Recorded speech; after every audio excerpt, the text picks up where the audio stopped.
রাজনৈতিক কর্মী এবং আমি একটা ছোট্ট এলাকার রিপ্রেজেন্টেটিভ। আমার কাছে জুলাই সনদ বাস্তবায়ন নিশ্চয়ই গুরুত্বপূর্ণ, কিন্তু তার চেয়ে অনেক বেশি গুরুত্বপূর্ণ বর্তমানে দেশে যে নানান রকম সংকট চলছে সেগুলো। কেন গুরুত্বপূর্ণ? কারণ জুলাই সনদ লং রানে গিয়ে বাংলাদেশের ভাগ্যের সঙ্গে একটা ভূমিকা রাখবে, কিন্তু এই যে নিত্যদিনের মানুষের যে দুর্ভোগ, এটা মানুষকে প্রতি মুহূর্তে পোহাতে হচ্ছে।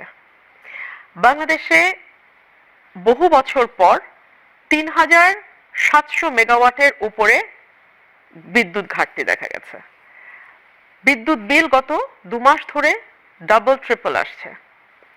বাজারে গেলে মানুষের অবস্থা ভয়াবহ। গতকালকে আমি এলিফ্যান্ট রোডে থাকি, আমি বাসায় ফিরছি তখন খুব বেশি রাতও না, ৭:৩০ ৮টা এরকম, দোকান আস্তে আস্তে বন্ধ হচ্ছে। ৬০ থেকে ৭০ জন ছেলে, ৬০ থেকে ৭০, 60 to 70, প্রত্যেকের হাতে হকি স্টিক, সামনের দুজনের হাতে চাপাতি, খোলা রাস্তা দিয়ে গেল।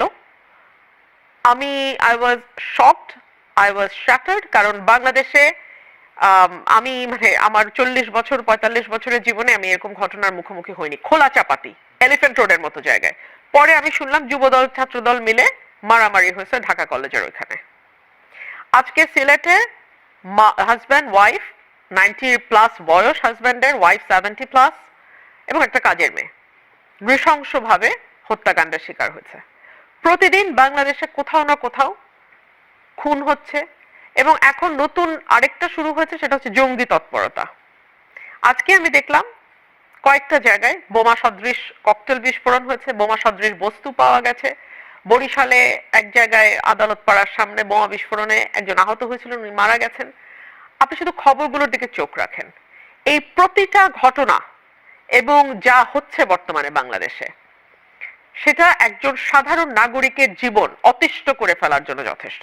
সো জুলাই সনদ নিয়ে আসলে কি ফ্যান্সি আলোচনা হবে, কি সাংবিধানিক আলোচনা হবে, এত ফ্যান্সি আলাপে, এইসব ফ্যান্সি আলাপ ভাল লাগে যখন আমরা একটা এভরিডে একটা নর্মাল লাইফে থাকি। বাংলাদেশের নর্মাল লাইফ এখন ওলটপালট হয়ে গেছে। মন্ত্রীদের কথা শুনলে মনে হয় তারা বাংলাদেশে থাকেন না, মন্ত্রীদের কথা শুনলে মনে হয় তারা বাংলাদেশে বিগত বছরগুলোতে ওনারা থাকেন নাই। সো আমার কাছে মনে হচ্ছে যে একটা বেসামাল সরকারের হাতে এই দেশ।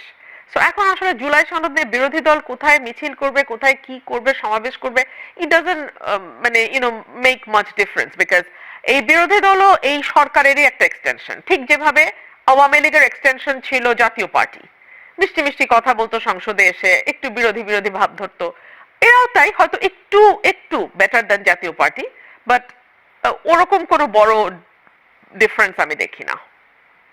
তাহলে কি হবে? কি হবে এটা তো ভাই সময় বলবে। এই যে